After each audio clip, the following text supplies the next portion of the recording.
Welcome to the Predictable Revenue Podcast, where sales leaders teach you what's working for them and how you can build it yourself. This episode of the Predictable Revenue Podcast is brought to you by SDR Pods.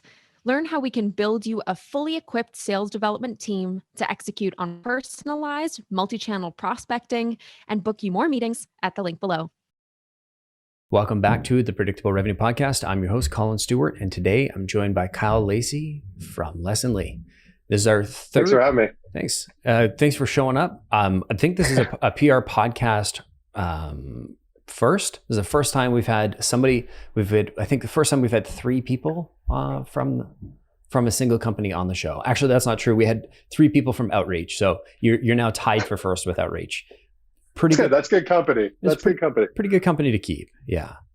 So a little bit about this episode, and the reason why you're hearing Colin's voice instead of Sarah's voice is Sarah's obviously taken over the podcast. She kicked me out, and so did the rest of the marketing team. They say, you don't know what you're talking about when it comes to sales development. I said, but I still like talking. So they let me jump in on some of the more unique ones. And so today's going to be a bit of a left turn. If you're looking for sales development content, this might not be the episode for you. But if you want to hear a conversation about, Kyle's the CMO over at Lacy. He's helped a bunch of early stage companies grow. He's based in Indy. We're going to talk a little bit about we're going to talk about who BDRs report to. It's a bit of a contentious issue between Kyle and I. So we'll try and keep the knives, away from each other's throats. But, there might be a little bit of conflict. So if that sounds interesting, stay tuned. But we are going to do a little bit of a dive into sort of where does growth come from at Lacy. We're going to get a little bit, there's some interesting stuff that I want to pull out of Kyle. So that's what we're focusing on today. Kyle, I noticed that BDRs roll up under marketing. What the hell's going on? Well, so we moved BDRs under marketing in 2018. So it's been a while now that they've been in the marketing org. I think the initial reason is because we wanted to unite top of funnel. We wanted to make sure that the demand team, the content teams, the brand and marketing strategy teams were talking with the BDRs and the teams that were doing the majority of the outreach. It also made sense to me that the inbound SDRs lived in the same team that was doing all of the CRO tests and running the website, and it just made more sense that it was an effort joined together at the tip of the spear instead of it being shared between two teams. That makes sense. Interesting that you still call it marketing when you've got sales rolling up under there. I can't criticize too much because we do something very, very similar, but we have them all rolling up under revenue. Maybe we're a little bit more kumbaya about it. But we went a slightly different path. We got to a similar spot. We call it a different thing, but we have he started life as a sales manager and has evolved into like VP of revenue. And so, yeah, and that's, I am fine with the revenue model because I think marketers should be comped and be measured off revenue. I do believe that marketers should be the revenue leaders, not necessarily sales. And what's interesting to me is that if you talk to VC firms, private equity boards, they always go to the sales leader as the revenue leader. Mm-hmm. And I get that because the AE, it depends on your model. Like product-led growth, I think is a completely different discussion, right? But sales-led growth makes sense because the AE is the one closing the deal.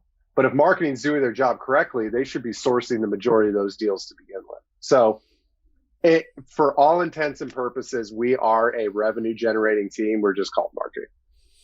That's fair. And I think there's a clear differentiation between, marketing's job is to get the individual to show up, at least on the inbound side, there's sales development, the outbound side, it's the sales development rep's job. And then the sales job is obviously pick up that baton from, okay, we've had either first conversation or we've generated some sort of interest. And I think that's the sort of specialization model that, Aaron talked about in the original predictable revenue.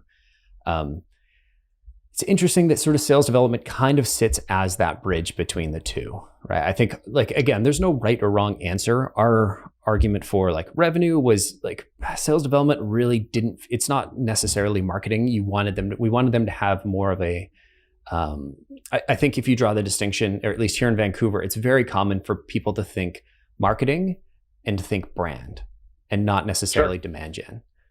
And so too easy, if you're suddenly they're sitting under marketing, they're like, okay, well, maybe the expectations are a little bit different. Maybe the purpose of the role is a little bit different, right? And our SDRs, they still have a quota, still have goals, inbound, outbound. Inbound and outbound for us is always rolled up under the same team. It's always been under sales development itself. So yeah, look, I walking into this job, I was very much a brand marketer, but guess what?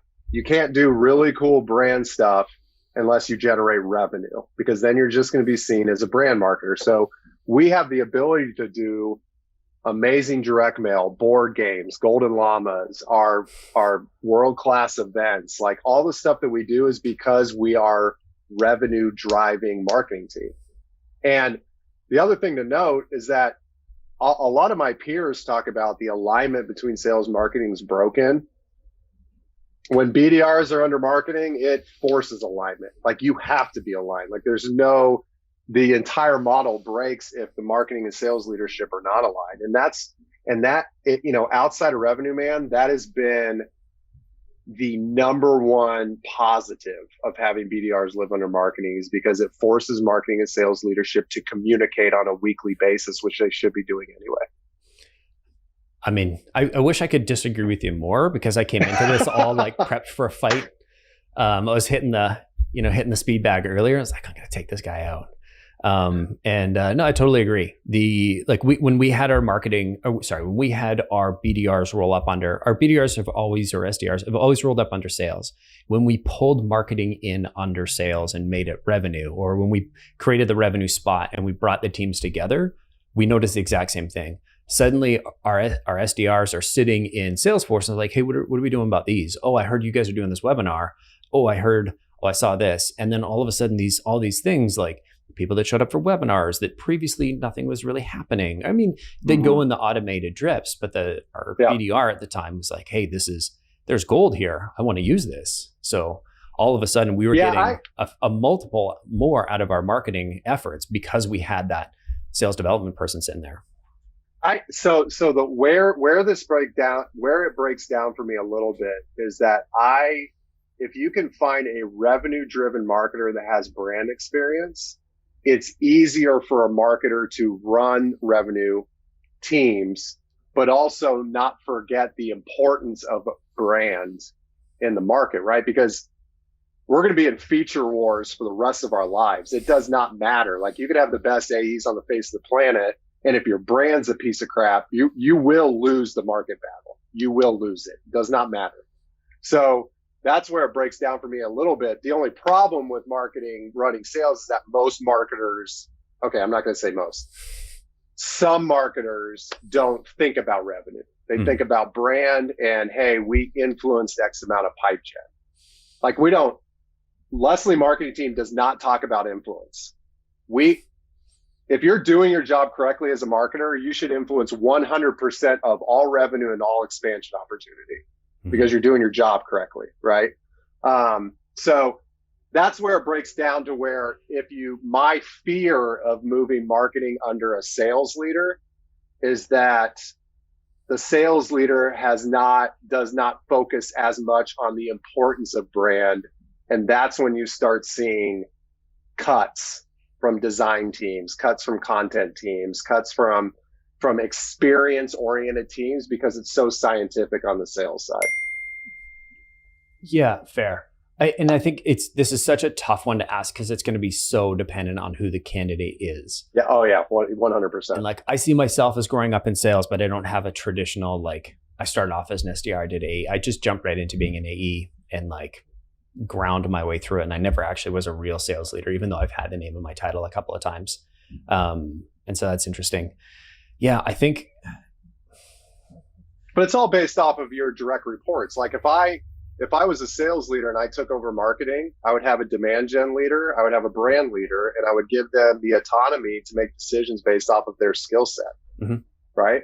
I haven't seen it that often. Usually when marketing rolls under revenue, it becomes a second class citizen to the sales team. But you could argue that the opposite would happen on the marketing side, right? So I think it's all dependent on how you build a leadership team and how you resource people. For sure. And I think like the stage zero of this is like even before product, even before brand or mark or demand gen or revenue, so much of this is influenced by the product market fit, the category that you're in. Yeah. Oh yeah. There's so many different versions of this. It's almost silly to argue because everybody's different. So maybe talk to me a little bit about what's working well in Lessonly, and obviously the BDRs are getting more out of it. I've interviewed a couple of your people, and they were like super on brand, which was odd for salespeople. They were actually a little bit in love with the marketing team, or which is not, of all the companies I've talked to, they were evangelists of your brand, as opposed to when I've encountered other sales leaders, they were sales leaders. So so obviously the structure is different, but it can't be just the structure.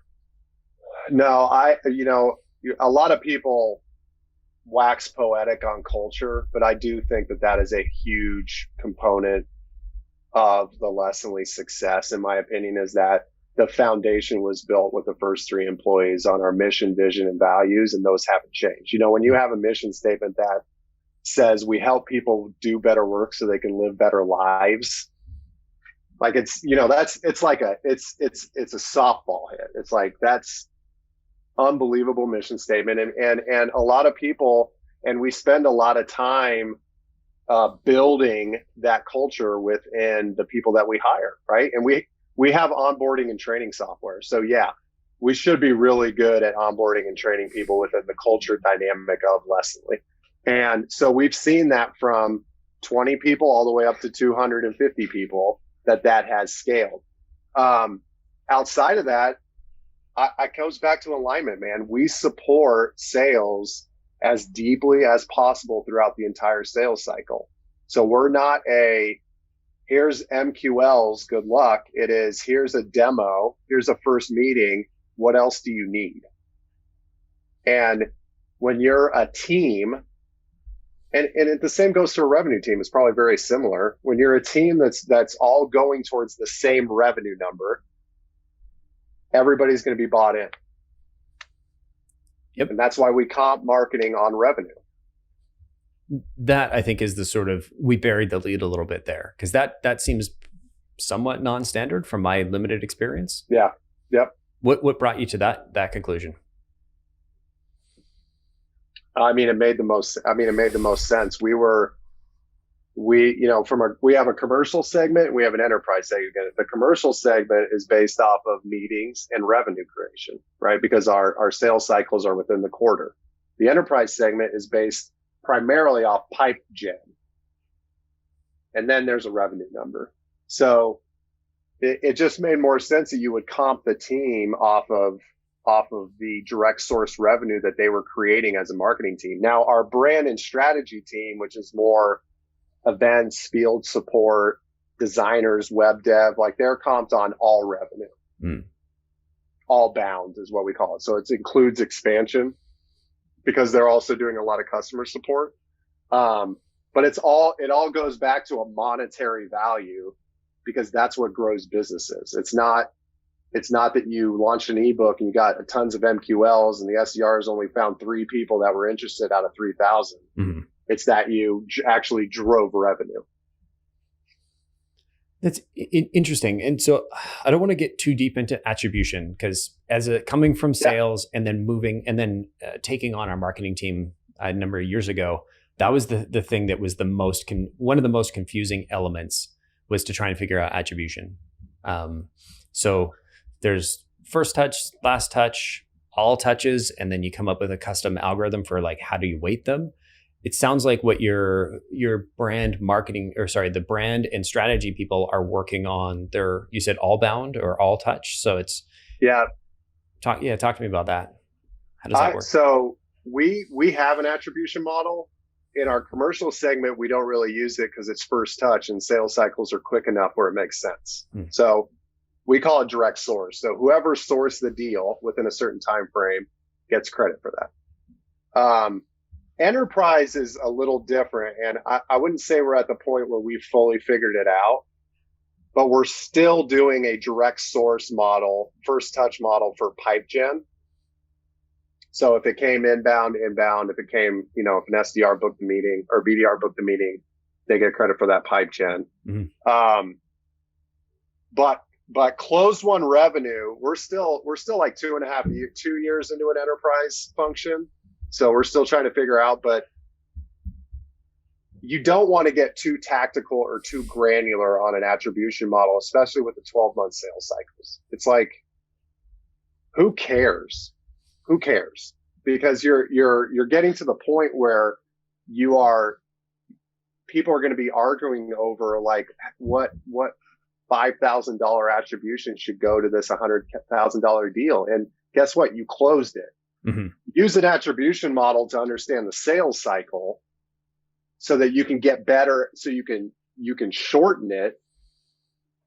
But I don't make budget decisions off of any attribution model. Now that might change in the future, but right now that's reality for us.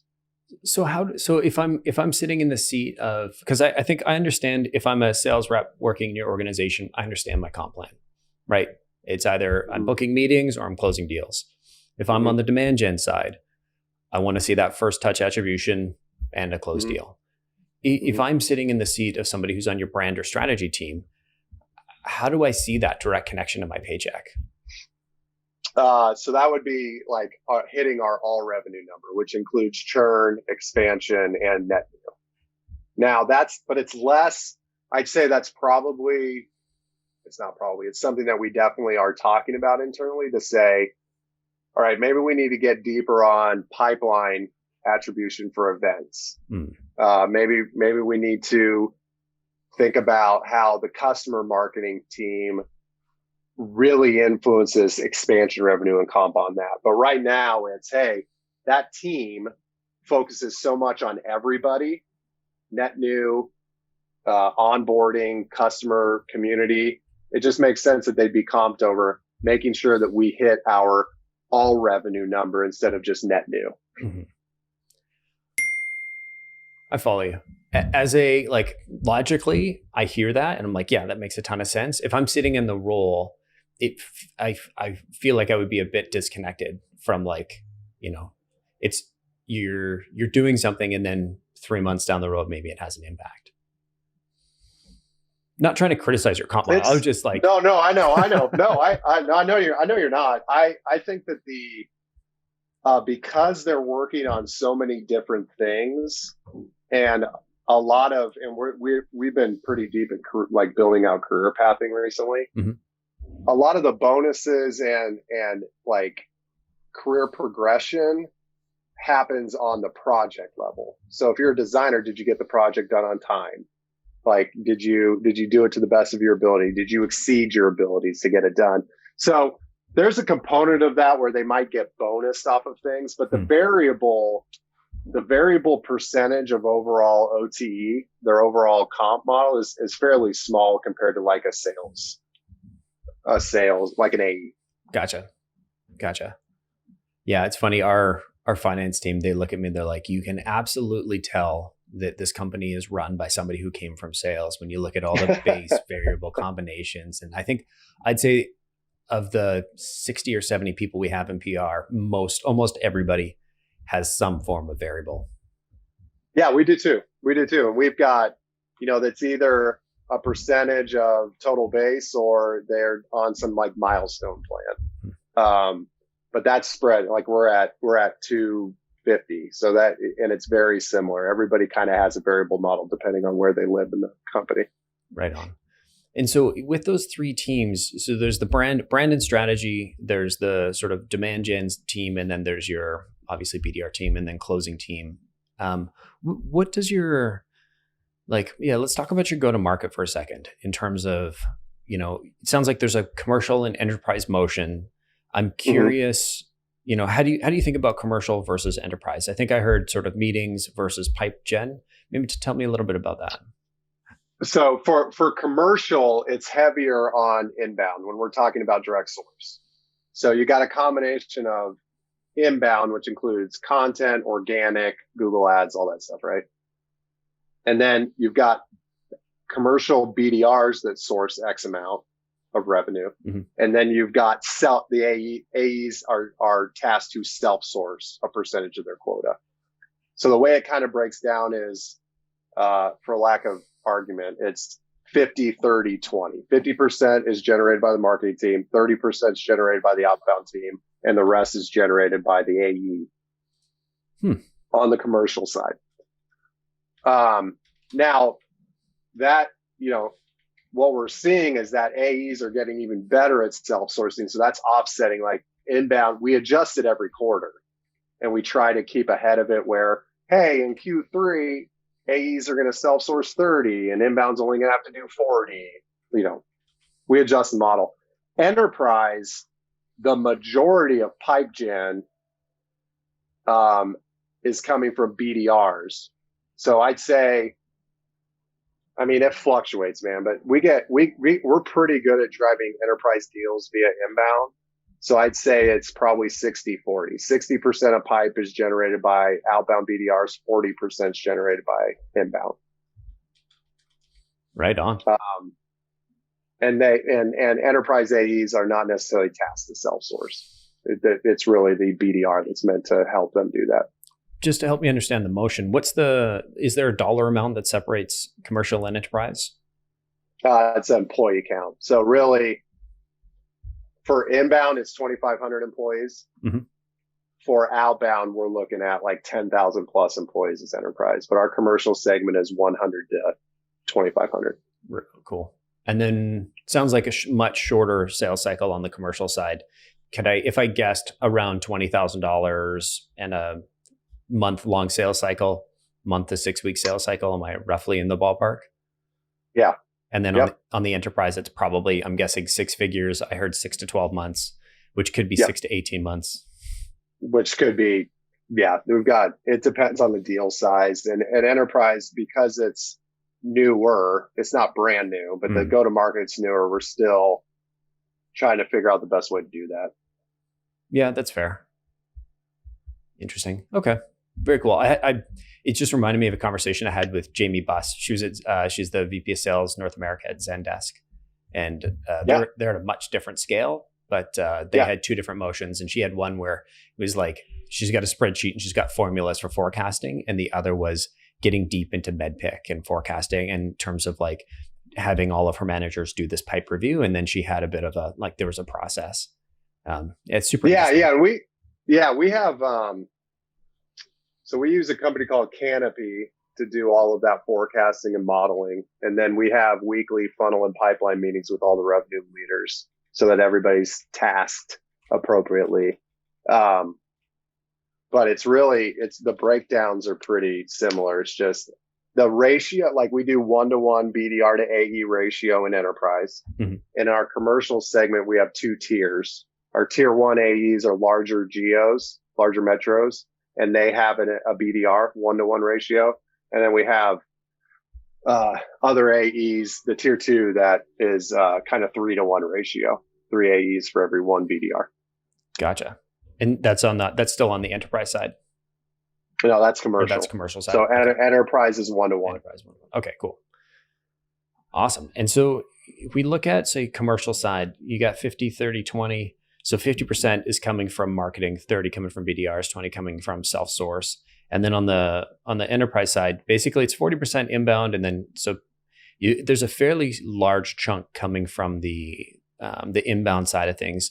Mm-hmm. Talk to me about where that deal flow is coming from. Like I think I heard you say it's organic. Really? Yes. It's organic, or it mostly I think it's organic. We have a random come in through like Capterra or Software Advice, any of the reviews, everybody that's owned by Gartner basically. But I'd say a large portion of it's organic. So talk to me about that. So this is SEO paying off. Are there specific things that you're doing that's? We have one full-time person that only focuses on organic. we use a company called Demandwell, which is a organic software provider that helps us with managing all of our keywords, all of our content production. We have a ton of contract writers that help us with pillar pages and all the other, like that is about as much as I know. Outside of that, it's focused on what page ones do we need to support, what future keywords are we gonna want to rank for based off of our product roadmap. And it is a huge revenue driver for us. And what's interesting is that it is, and I can't get too deep in the tactical side of it because I'm not as familiar, but when I joined Lessonly, organic was 40% of all of our inbound. As we've added on millions and millions and millions of dollars in ARR, it's still about 40%. So it's pretty crazy to view that because the revenue has significantly increased, but the share of organic has increased with it. That's really interesting. I remember talking to, when Aaron updated his last book, Impossible to Inevitable, we did the next version a year or two ago. And I had a chance to sit down with John Miller, who founded Marketo and then Engagio. And I remember he was talking about the reaching a point in Marketo's life. And he thought it was around the $10 or $20 million mark, but he couldn't remember exactly at that point. He said he just hit this point where he realized just writing another ebook wasn't going to help him hit their growth targets. And it sounded like there was a bit of a wall, and suddenly sort of there was this natural cap on inbound marketing for them. And that if they wanted to sort of accelerate beyond that, they had to add all these other things. It doesn't sound like there was as much of a cap, though. If it's still 40% and you've done a significant amount of growth, it seems like it's scaled pretty well. I'm guessing beyond the $10 or $20 million mark. Yeah, it is scaling. It is scaling well. I am waiting for that ceiling. For sure. I think it happens. And we've started differentiating with like spending more on analyst firms and benchmarking data, like more of the deliverables that will drive enterprise type business. But I know the ceiling's coming because I trust John and I know that he is correct. So the most important part is making sure that the demand gen model is not fragile, right? And that you're not relying on one core channel to drive the majority of your inbound.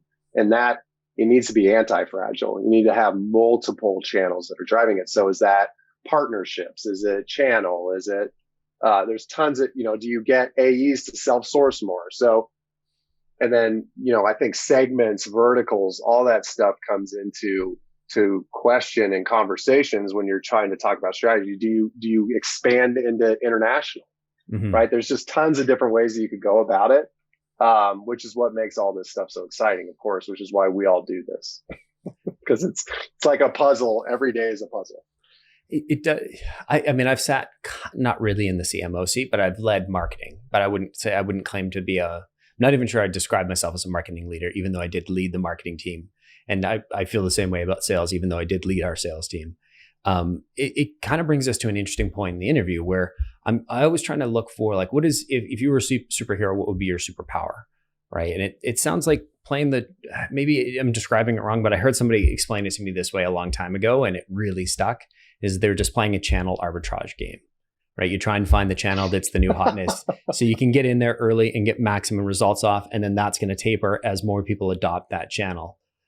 Are you? I don't like. I think that I don't think we do that. I think that we go to the mature channels to double down on what's working. Like we started talking about Reddit internally recently. That's not like we were on Clubhouse trying to do like podcasting on Clubhouse, right? Like it's just not something that we spend a lot of time trying to figure out. And I don't know whether that's good or bad because it's not something that I personally, like I didn't jump on Clubhouse. We could talk about that forever, but for me, it is continuous rapid improvement.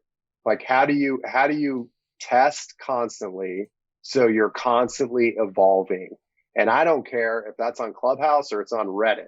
All I care about is that you're evolving your strategy on a bi-weekly basis. So really interesting piece. Tell me more about how you're like, are you constantly, are you evaluating new channels every couple of weeks then? Or how do you run those experiments? Well, yeah. So we have a CRO team, a click rate optimization team that runs bi-weekly experiments. So it could be as big as, hey, we're going to try a new drift bot, to as small as we want the button on this one page to move when you mouse over it. So there are cases where somebody will bring to the CRO table, hey, I'd like to test a campaign on Reddit, or I think we need to spend more on this Forrester report doing advertising via LinkedIn.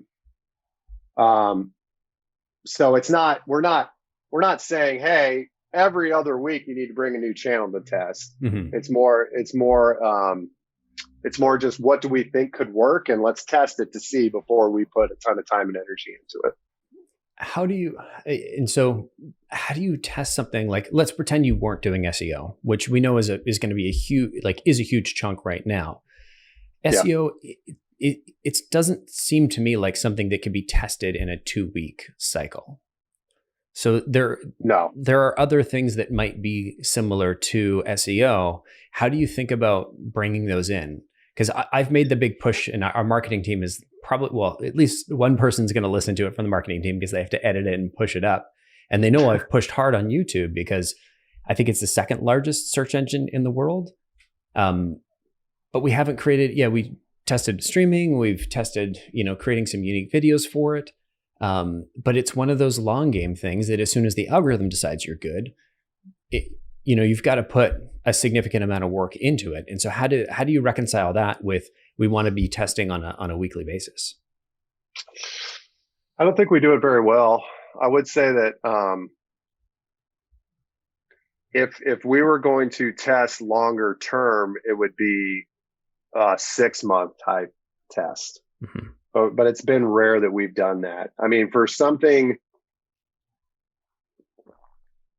it's a good question. I mean, I think that we iterate pretty well, but from a long-term perspective, we could do better at it for sure. And that's really on me.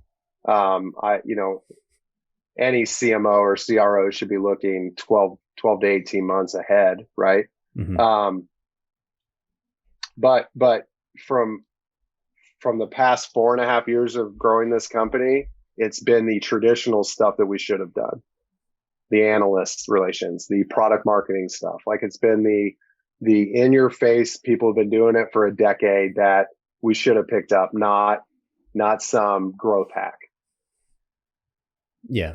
And that's fair. I probably had, and not that YouTube's a growth hack. It's the second largest, what you said. It's clearly not a growth hack, but it just hasn't been what I would read from growth hacking experts, or however they want to call themselves now, usually is not the ones that we're implementing that are working. So what are those basics? Because no judgment here. I've been the opposite, and it's probably, it hasn't served our marketing team well, where I've been pushing them to be long on things, but long on things that are maybe a little bit more fringe, where I probably should have just said, hey, we're not doing our basic ABCs. Why don't we focus on that first before going long on something like YouTube? Yeah, I think, and this should all be taken with a grain of salt for those of you listening and watching, because it's very different for every single company. But for us, it is organic search, it's content marketing, it's ad campaigns, social and paid. So Google, Bing, Facebook, LinkedIn, Twitter. And then you have the subsets of those, Instagram, YouTube, all that stuff, right? And then you have a air cover model, which is more of like the ABM approach, which is still kind of out there, right? Where you're trying to support outbounds strategy. You're trying to support outbound strategy. And then you've got analyst relations, product marketing, and PR. And, there are definitely failures that I've had over the past 4.5 years, and most of them have been traditional. And we do a lot of direct mail too, but that's because we've been doing that forever. Interesting. I'm curious about the direct mail. I'm also curious about the product marketing piece. So why don't we start with direct mail? What do you guys, are you sending out calendars, phone books? Are you sending out the Netflix boxes? we should do calendars. No, we use Postal, which is a direct mail, software. And I mean, they're way more than that, but it's a lot of deal support. It's not really net new. So AEs are on Postal. They can send all the different stuff, our swag, our golden llamas, our books, like all that stuff. So direct mail is more deal support. And we also use it just for brand. Like we launched a clothing company called Ollie Llama & Co. that is on a Shopify store and has nothing to do with Lessonly. It's just a clothing brand that we launched for a brand play. And that type of stuff, when you can give gift cards to prospects to say, hey, go pick out some cool t-shirt or sweatshirt that doesn't have the Lessonly name on it. Like that's different than me getting another stupid Yeti. Like I don't need another Yeti. That's a very first world problem for me to state, but I don't need another t-shirt. I don't need another cup. I don't need another coffee cup. Quit sending me stocking caps and coffee cups. Mm-hmm. So how can you make it a little bit different? I mean, that's how we think about it from a direct mail standpoint. Not that I'm going to go and buy something on Spotify or on Shopify right now. Shopify has an office. They're a Canadian company. They have an office here. My friend works there. Every time I talk to Calv, I always call it Spotify. I'm like, so how are things with Spotify? Both logos are green. They're both circles. I get it wrong all the time. They're very similar. So I know we're not talking about music. You got a Shopify store. You said Dalai Lama? What is it? Ollie. So Ollie. So our mascot is a llama. This is Ollie. If you're watching this, it's on my t-shirt. So ollielllama.co is our Shopify store that has shirts, sweatshirts, sweatpants, pants, rain jackets, earrings, just a ton of stuff on it. Nice. That's ALLIE. OLLIE. OLLIE. Ollie. There we go. OLLIELLAMA.co. ollielllama.co. Let's just make it the most impossibly hard domain to spell. I don't know who spells Ollie OLY. Ollie's usually like OLLIE, right? I was thinking like Muhammad Ali, like Ali ALI. Ollie. Ollie. No, it's my Indiana accent that's throwing you off. Yeah, it's so close to Canadian. It's almost it's so similar. That's my excuse. That's awesome. So you got your own little Shopify store, so you can jump in there, and it's not branded, but you can get a decent looking hoodie, and they'll know who it is.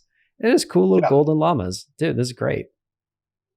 Yeah, so it's fun for our creative teams to come up with this stuff. We use it for our holiday gifts. Like we sent all of our customers gift cards for it. Nice. So they could either choose to donate it to our foundation or go pick up a hoodie if they wanted it. And it's a different way. It's a way to differentiate yourself, right?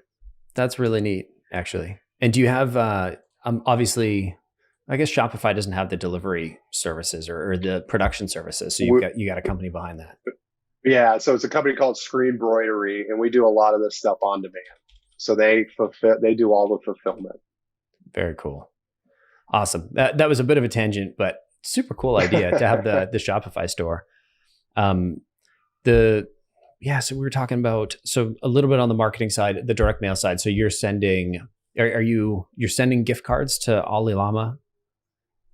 Ollie Llama & Co. There's gift cards. Like we use the Postal, the company gives you access to a ton of different gift cards. And so AEs and BDRs have monthly budgets to spend. And Postal has a system where you can just send a landing page to a prospect and have them enter in their address. So we don't actually get the address. So it saves like some privacy issues. And And we run all of our virtual events through Postal as well, like wine tasting and whiskey tasting and cooking classes and all that stuff. Oh, very cool. Love it. That's postal.io in case you're trying to Google it and you can't find it. Yeah, postal.io. Definitely easier than hollylama.co. Well, now it sounds like you called her Holly Llama with an H. I've been talking all day, and I'm from Indiana, so we tend to draw our words out eventually. That's fair. My name's Colin Stewart, and I have to spell it because there's multiple ways of spelling both. So yeah, it's always been the hardest email to have. And then previous companies, then if you've got a hard domain to spell as well, it's like, oh man. Yeah. I wish I had a harder name to spell for sure, but that's Kyle's pretty easy for people. Yeah. So the last piece, and I know you got a hard stop, and so I want to get to the product management piece, or the product marketing element. This is such in my books, such a key piece that I feel like a lot of companies miss. I'm curious what your product marketing motion looks like, how it supports the team. So you're going to love this, because Lacy does not build teams in any way that like anybody else. Our product marketing team lives in what we call revenue effectiveness. And revenue effectiveness, it lives in the middle of marketing, sales, and CX and services. So all of the revenue generating teams, and they consist of solutions consultants, sales enablement. So we have a marketing enablement person, we have a sales enablement person, we have a CX enablement person, we have an onboarding enablement. And then product marketing lives in that org as well. So it's like it's the hub of the revenue team, and the revenue effectiveness team reports into the sales org. So from a dotted line perspective, we talk to the product marketing team all day, every day, but they really report into the sales org. I think you have somebody over there that just enjoys drawing org charts. It's probably me. I may if you were to ask me, well, you could ask me, but I'm just going to tell you the biggest mistake that I've made at Lacy was I had the opportunity to hire an amazing product marketer 3 years ago, and I decided to put the budget somewhere else. And listen to me, everybody on here that is trying to scale a software company, hire product marketing. Do not wait. It will be so much harder to figure out go-to-market stuff by verticals, on segments, on business outcomes, business impact, customer stories, personas, if you do not hire product marketing. And we got smart recently, but it's the worst decision I've made as a marketing leader, is to not hire that product marketer 3 years ago. It boggles my mind a little bit that that more companies don't share that opinion. It seems like the story goes, and the context here is I've talked to hundreds of companies about, maybe even thousands of companies about their, growth strategies, go to market. It's something I talk about here with entrepreneurs on the podcast, through customers. And it seems like the traditional journey is founding team builds something where, to solve an unmet need. They sell to the sort of innovators, early adopters, then they cross the chasm and they build a sales team, and then they forget to tell them all the cool stuff about the product and the customer and about all the research. It's like they're two different companies that are like, we're not going to tell them that. We hired sales, we'll let sales figure it out.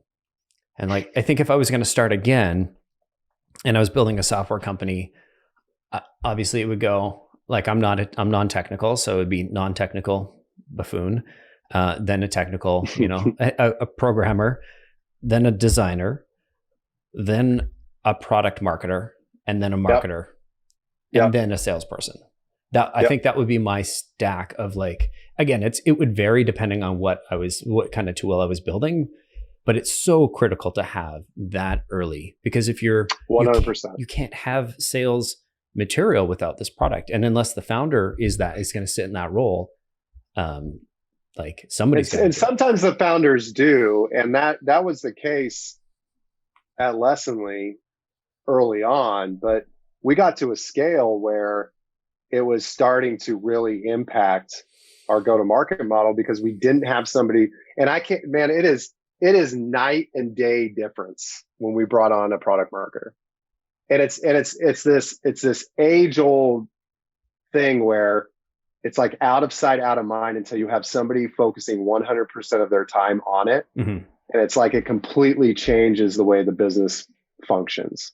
You know, so if you're, just take it from me, if you're close to 100 employees, hell, if you're close to 50 employees, you've found product market fit, you're chugging away to 10 million ARR, and you don't have a product marketer, you need to halt. You need to get off this podcast and go hire one, because it is going to be very difficult for you in the future, post 10 million, to really scale it if you don't have somebody focused on that. And it's not product managers.